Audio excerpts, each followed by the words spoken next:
Well, that was scary. So I'm driving to see my kid play tennis, and I'm going down this road here in North Georgia, and in front of me, a girl, I didn't know it was a girl, turns left against an oncoming pickup truck with a trailer. And I'm watching it, and I'm like, what are you doing? What are you doing? What are you doing? And then boom, boom, right in front of me, dude. I mean, it's like a premonition. I was like, is that girl going, or is that person going left, going left? And I said, she is. And the guy's, anyway, so he hits this freaking tree on the side of the road. I jump out, I go to the side, jump out of my car, and she's like, opening the door, and she's like, I was like, holy crap. I said, are you okay? Are you okay? And she's like, the airbag came up, and she's just like, I was like, are you okay? She was like, yeah. She got out of the car, she's walking, no blood or anything. And she's like, just in daze. I said, you're okay. You're okay. Just let's get off the side of the road. Let's get to the side of the road. Let's get to the side of the road. And then there's an old man driving this pickup truck with a trailer, and he's just like, he's dazed, but thankfully he was okay too. And the girl starts crying, like, I'm sorry. I said, it's okay. It's okay. Just get this. I mean, I feel like crying. I think about it because she was so just despondent. And I said, it's okay. Just get to the side of the road. And I don't know CPR or anything like that. If I knew how to do it, I wouldn't even know where to begin. You know what I'm saying? Anyway, the point being was, when you're taking a left against traffic, this is what I tell my kids. I said, that's the most dangerous thing there is.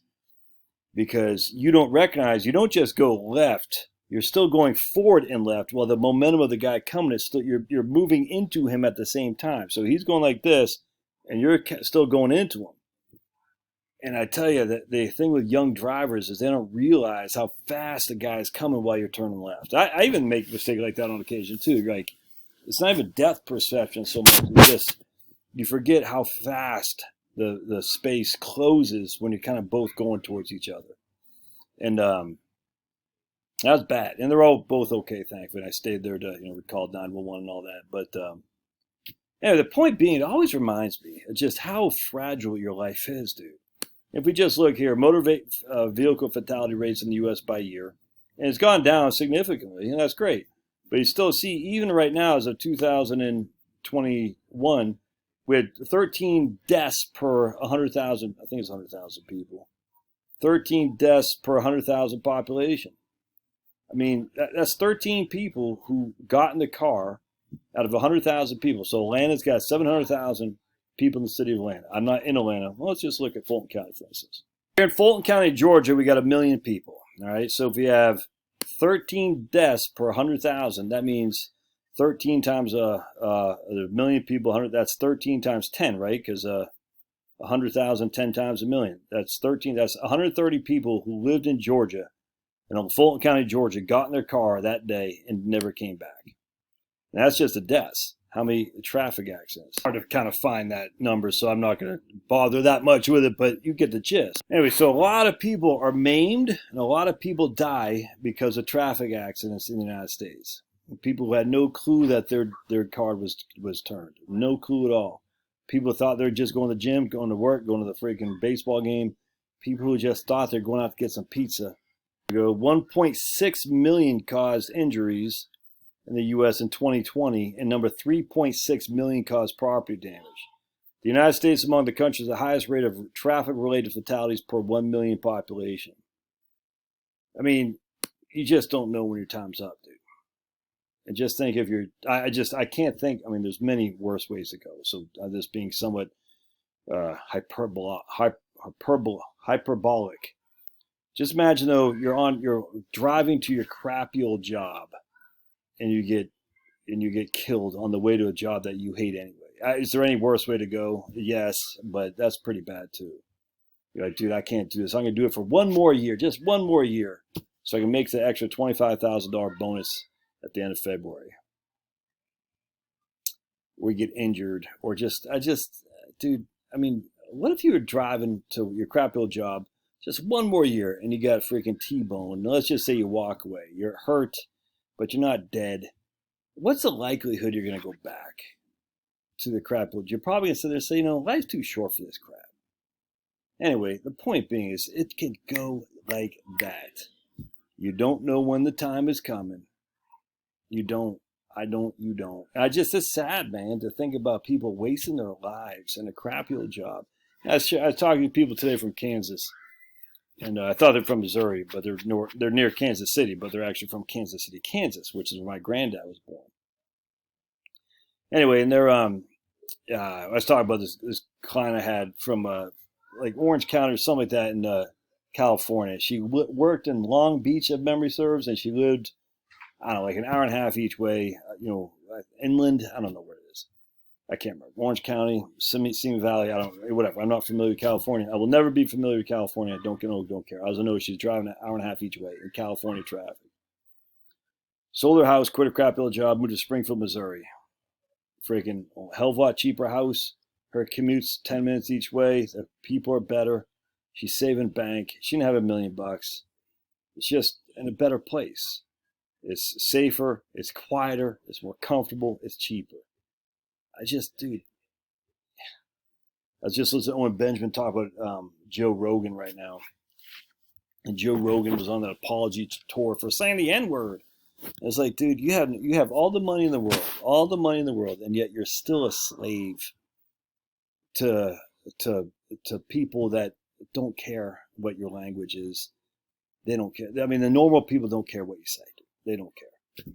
But for some reason, you're still a slave to have to go on this apology tour for words that you spoke that were completely not racist. It's just as stupid. And Owen Benjamin's like, that guy, he basically kicked me out of comedy. But who's actually freer? Me with my animals, my wife, and my 4 kids in Idaho? Or this guy with his $100 million Spotify, but he has to make it as apology tour for saying the N-word? I mean, it's stupid. You're not free. And I'm not free. I mean, YouTube controls me. You guys control me. I get it. Sometimes when the business gets low, I'm like, man, maybe I said something to piss people off. I get it. It's scary. You know what I'm saying?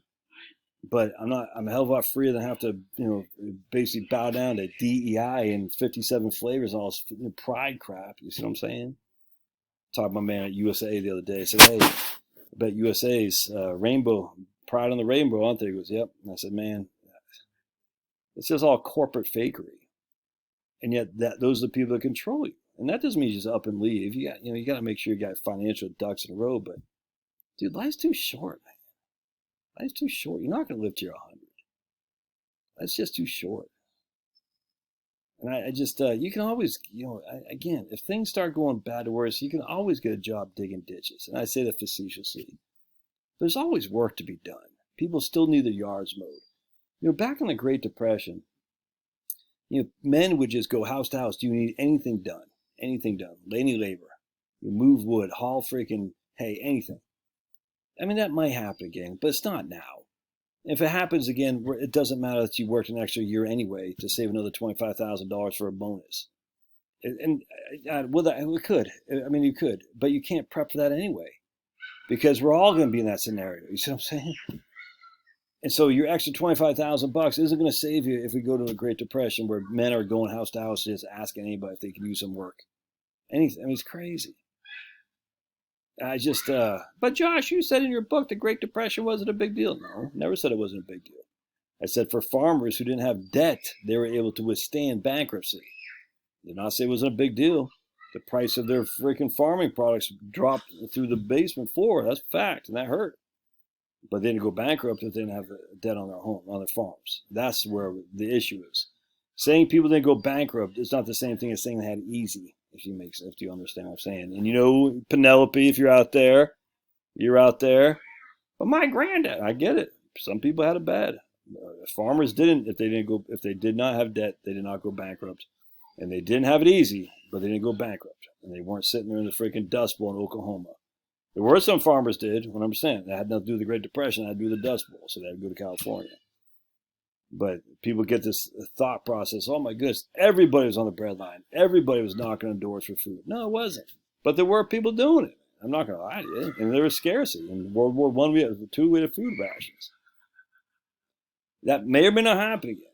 But you work an extra year is going to stop. Like, oh man, thank goodness I worked an extra year, Grandma Jones, or else I'd be suffering the Great Depression. It's just not true. Now, if you have a pile of debt, yes, you need to pay that debt off unequivocally. But if you don't have a pile of debt and you're just worried because you're like, man, dude, Susie Orman and Dave, I don't know what Dave Ramsey says, Susie Orman and Jim Cramer, and all these clowns, what are you doing? What? They're killing you. Why are you letting them kill you? Why? All it takes is one girl. She's a teenage girl. She's a rising senior in my two boys with the high school that all four of my kids go to. She's a rising senior there. And she was, she just made a mistake. She wasn't drunk. I hope she wasn't texting. I don't think she was. I just think she didn't get how rapid it closes when you're turning left and this guy's still going forward. And that could have been life-threatening. It was life-threatening, but it could have been deadly. Luckily, it wasn't, because the cars they designed today are a hell of a lot better for that than they used to be. I told her that. I said, man, you're lucky you weren't driving the 70s. In the 70s, the car didn't get totaled. Both these cars would be totaled, but you got totaled. You were totally dead because you took the brunt of the crash. Now the cars do. They fold up on you, but they keep you for safety, which is a good regulation, frankly. Anyway, just hope you guys, man. I do worry that there are people out. I get emails all the time like, Josh, what do you think? I'm like, I can't convince you. I can't. I'm not here to convince you. I'm here to get you to think, what's the rationale for working an extra year in a crappy old job? Do you really think that's going to make or break you? Do you really think 40 years on the clock, you're not ready, but 41 years you will be? Yeah. All right, love to hear your thoughts. We'll see you.